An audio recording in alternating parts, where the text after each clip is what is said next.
Paul, we got a piece here today. It's from Barron's. It's titled How 3% Inflation Became the New Normal. And I think that outline to me what this piece says. Basically, what this piece covers is the Fed has a long-term target for inflation to sit at 2%.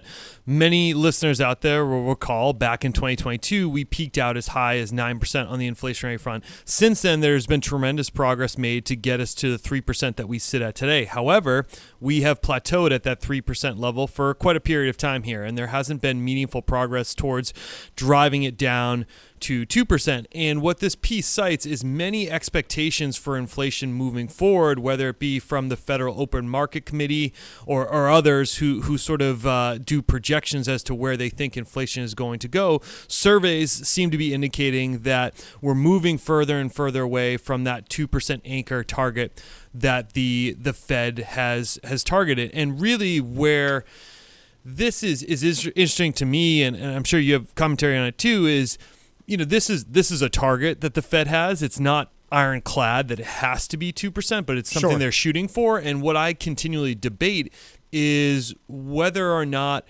it has to be at this level. Is it problematic for it to be at 3%? I think you and I can kind of debate you can have really two sides to the argument to that. Some people could say that, hey, if it is anchored in at 3%, then you can kind of create this spiral impact where if I think prices are going to rise by 3% every year, I'm going to turn to my employer more quickly and more readily and say, gee, if prices are going to continue to go up, you need to pay me more. And as a result of that, if the employer, follows that move lockstep, they have to increase prices. And so there's this psychological impact it can have that if it is anchored at 3%, that's problematic because it leads to that spiral.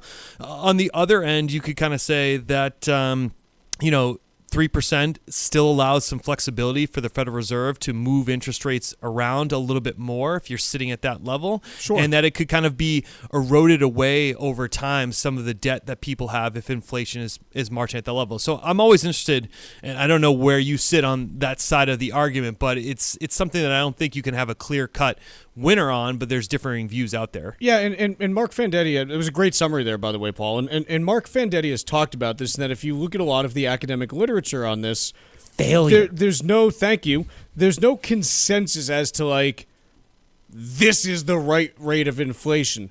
Academics are generally, hey, you can be anywhere from 1 to 5% inflation.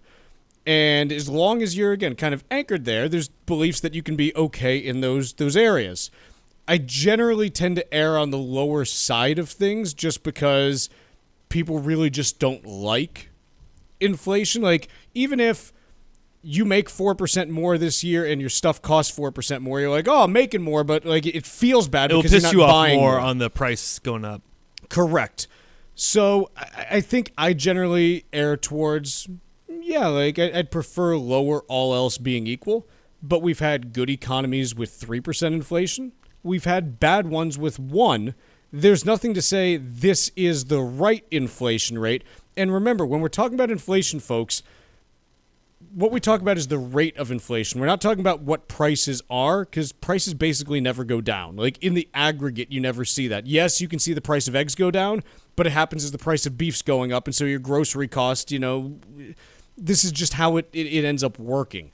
So I don't believe that there's any right rate of inflation because I think it would be I'd have to have an awful lot of hubris to be like, thou shalt run at 2% inflation. I don't think any human being can say this is the right rate of inflation.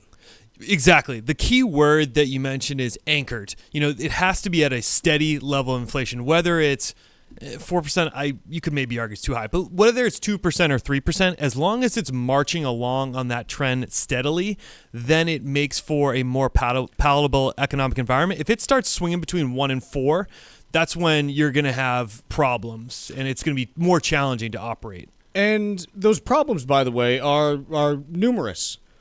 Number one, if you have inflation that's consistently moving, having large swings, your banking sector is going to say, hey, because we don't know where inflation is going to be in the future, we need to charge you higher interest rates in order to give us more cushion. Yep. So you see stuff like that develop. You see businesses saying, hey, we don't know what the cost of our goods are going to be, of our inputs are going to be next year. So we're going to raise our prices preemptively, and this is how you get, more consistent higher inflation and higher prices. So those are the things that you worry about then. And the other place that I worry about it is in the context of we're not very responsible when it comes to anything fiscal nationally these days. Haven't been for about 25 years. This spans 1, 2, 3, 4. This spans 5 different presidencies from both parties. You got to go back to, again, the 1980s and 1990s to find the last time that we cared about this stuff, because the problem is if you have 3% inflation at a time where you don't really seem to care what your deficits are and you're willing to push as much spending as possible to juice the economy, which is pretty much what we've been doing for 25 years now, it creates the conditions for that inflation to move higher and become more entrenched at a higher level. And that's potentially dangerous. So 3% inflation, not necessarily bad. It's, again, I'm not saying this to let the Fed off the hook or anything, but the late 1990s, you had 3% inflation through the 1990s. I think a lot of us would look back and be like, yeah, it's a pretty darn good period.